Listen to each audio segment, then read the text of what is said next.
Old Sultan is a German fairy tale collected by the brothers Grimm. Here was once a peasant who owned a faithful dog called Sultan.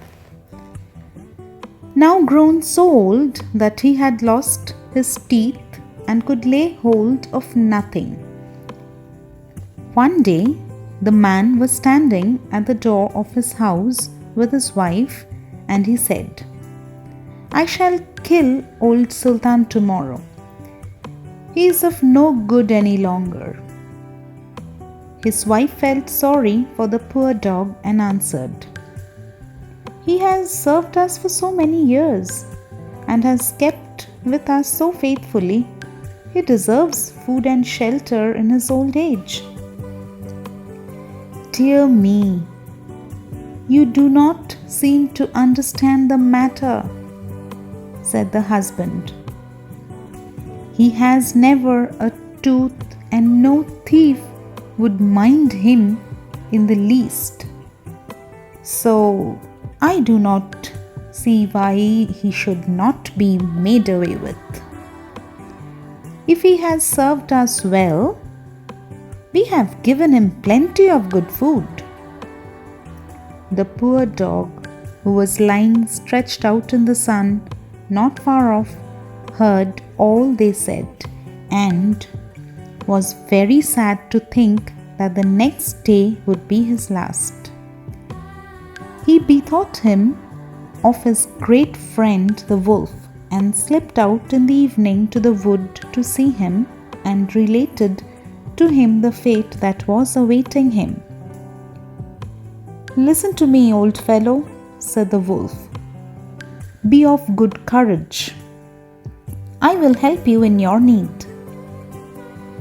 I have thought of a way.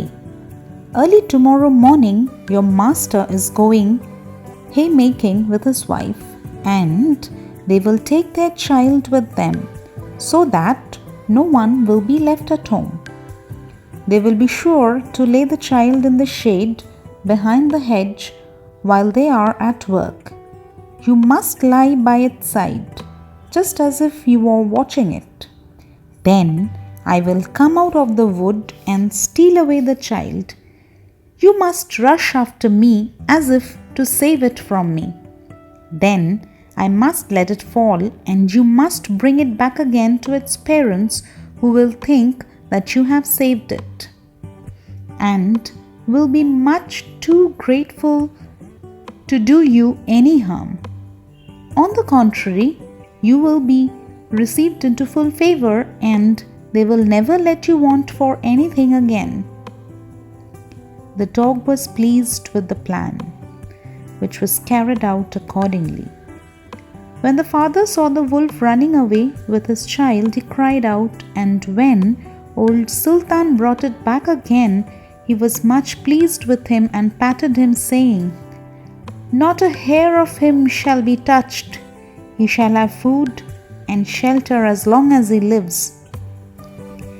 And he said to his wife, "Go home directly and make some good stew for old Sultan, something that does not need biting, and get the pillow from my bed for him to lie on."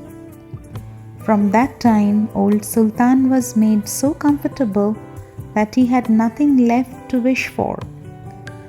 Before long, the wolf paid him a visit to congratulate him that all had gone so well.